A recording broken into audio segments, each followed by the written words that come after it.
ये है दिल्ली दर्पण। होरी चिड़ैया नन्ही सी चिड़िया अंगना में फिर आजा रे। मोदी योगी होश में आओ, तेरे कातिल जिंदा है।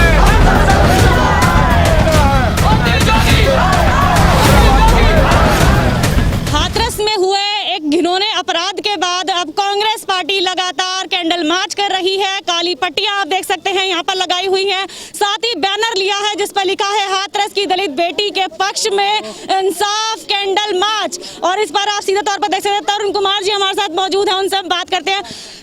दलित बेटी के साथ हाथरस में हुए इस जघन्य अपराध के बाद जो रुख बीजेपी पार्टी अपना रही है और वहाँ पे जो कार्रवाई हो रही है उसके बाद आप क्या कहना चाहेंगे? 8 दिन बाद एफआईआर रजिस्टर की जाती है और 14 दिन बाद वो लड़की दम तोड़ देती है।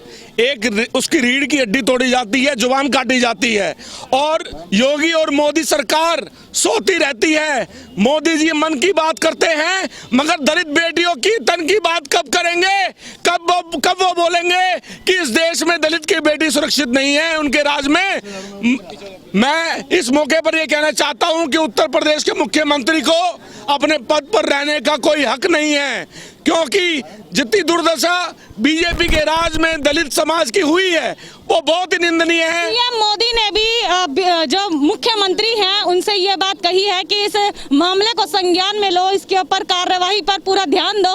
अब क्या लगता है कि बीजेपी सरकार इस पर कोई एक्शन ले पाएगी? मैं आपको बता दूं कि कल रात 3 बजे अंतिम संस्कार 3 बजे किसका होता हुआ देखा है हम लोगों ने। इस देश ने मोदी राज और योगी राज में सुबह 3 बजे अंतिम संस्कार होते हुए देखा है। क्यों छुपा रहे थे? अरे पूरे अंतिम संस्कार पूरी रीतियों के साथ हो जाते तो ज्यादा बेहतर रहता। उनको घर में बंद किया गया, उनकी फैमिलियों को, और बाहर अंतिम संस्कार किया गया। इससे शर्म की बात हो नहीं सकती। तरुण जी, पुलिस सीधे तौर पर यह कह रही है कि जो वहां की जनता थी वो उग्र हो रही थी, यही वजह थी कि रात 2 बजे और 2:30 बजे के करीब ये अंतिम संस्कार करना पड़ा। लेकिन वही अगर दूसरी तरफ परिवार की अगर हम सुने तो परिवार का कहना है कि वो पूरे रीति रिवाज के साथ जो अंतिम संस्कार है वो करना चाहती थी। लेकिन आनन फानन में हुए इस अंतिम संस्कार को आप क्या मोड़ देंगे?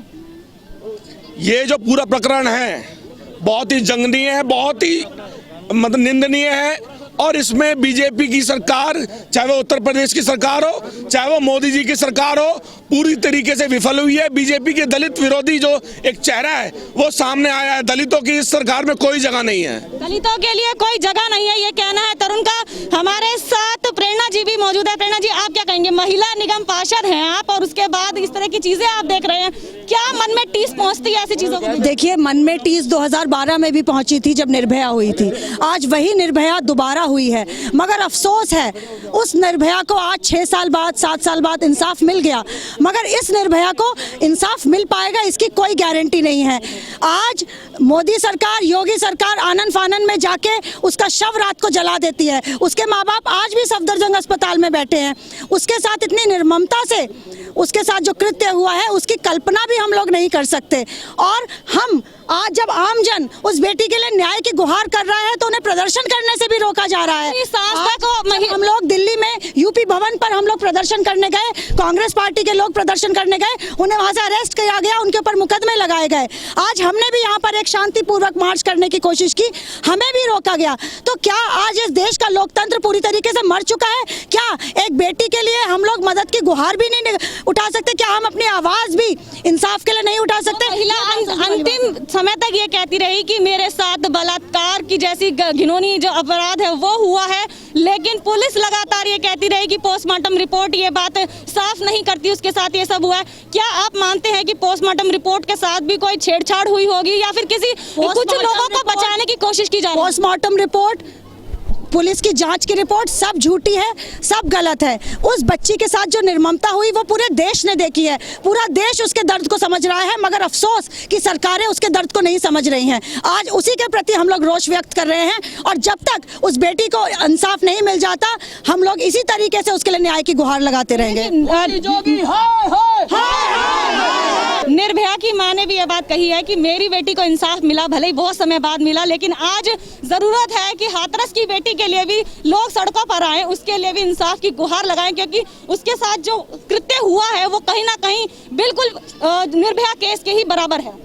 बिल्कुल उस बच्ची को इंसाफ मिलना चाहिए और मैं सभी से अपील करती हूँ, चाहे आप किसी भी दल से संबंध रखते हो, चाहे आपकी राजनीतिक विचारधारा किसी भी दल से जुड़ी हुई हो, वो बच्ची इस देश की बच्ची थी। कंगना रनौत का 2 फुट का छज्जा तोड़ दिया जाता है तो पूरी आर्मी, पूरी पुलिस, Y+ सिक्योरिटी उसको दे दी जाती है, पूरे देश में हलचल मच जाती है। मगर एक बच्ची की, दलित बच्ची की निर्ममता से हत्या कर दी जाती है, उस पर किसी का जमीर नहीं जागता। ये बहुत सोचने वाली बात है। आज किस तरीके के देश में हम लोग रह रहे हैं, कैसी सरकारों को हम लोग चुन रहे हैं, ये सोचने वाली बात है। आखिरी सवाल, क्या लगता है कि बीजेपी सरकार जो वहाँ पर मौजूद है यूपी के अंदर, वो कुछ कर पाएगी? हमारे उस्मान जी जिलाध्यक्ष हैं, ये भी देखिए, जिस तरीके से यूपी सरकार ने आज उस मासूम बच्ची को उनके परिजनों को साथ मिलने में नहीं दिया और रात के 2:30 बजे जिस तरीके से उसके शव का दाह अंतिम संस्कार किया और परिवार वालों को उनके साथ में भी नहीं रुकने दिया, तो हमें बिल्कुल भी उम्मीद नहीं कि मोदी और योगी सरकार उसके साथ इंसाफ कर पाएगी। लेकिन हम लोग, मुझे देख रहे होंगे आप, कितनी महिलाएं, बहनें, बेटियां साथ में हैं।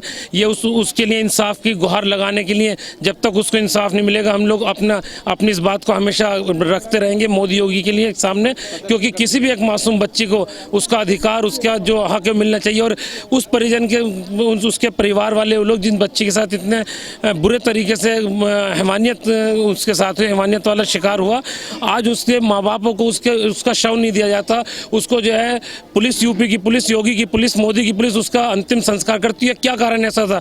क्योंकि उस बच्ची की कमर टूटी रही, उसकी जीभ कट रही, और जो चीज़ उसकी चीज़ें हुई, अगर लोग वो कहते हैं कि भावनाएं बिगड़ जाती है, हालात बिगड़ जाते, हालात बिगड़ने नहीं थे। जो उस बच्ची के साथ हो वो देश को मालूम होना चाहिए था। उस चीज़ को उन्होंने छुपाने की कोशिश की। हम उस चीज़ को उठाने के लिए आज सभी लोग, कब तक इस मुद्दे को उठाती रहेगी? इंसाफ इस बच्ची के साथ जरूर जब तक नहीं होगा हम इस मुद्दे को उठाते रहोगे। जिस तरीके से जैसे इस बच्ची के साथ हो रहा है, आज देश के हर प्रांत के अंदर इस तरीके से हो रहा है, लेकिन हमने आज इस बच्ची के साथ पहला न्याय की आवाज़ उठाई है। और इसी तरीके से जिस बच्ची के साथ ऐसा अपराध होता रहेगा, कांग्रेस पार्टी हमेशा खड़ी रहेगी और इस चीज़ को हम खत्म करने की अंतिम दम तक इसको कोशिश करेंगे। आपने देखा कि कांग्रेस पार्टी लगातार इस मुद्दे पर अब अपनी जो राजनीति है वो भी कर रही है, और साथ ही ये भी कह रही है कि इस मुद्दे को हम यूं ही जाहिर नहीं जाने देंगे। और चारों महिलाओं को, चारों जो पुरुष हैं, जो अपराधी हैं, जब तक उनको नहीं मिलती है फांसी, तब तक ये कैंडल मार्च यूं ही चलती रहेगी।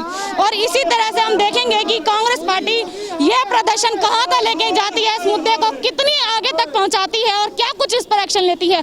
कैमरामैन योगेंद्र कुमार के साथ मैं डिंपल भारद्वाज, दिल्ली दर्पण टीवी।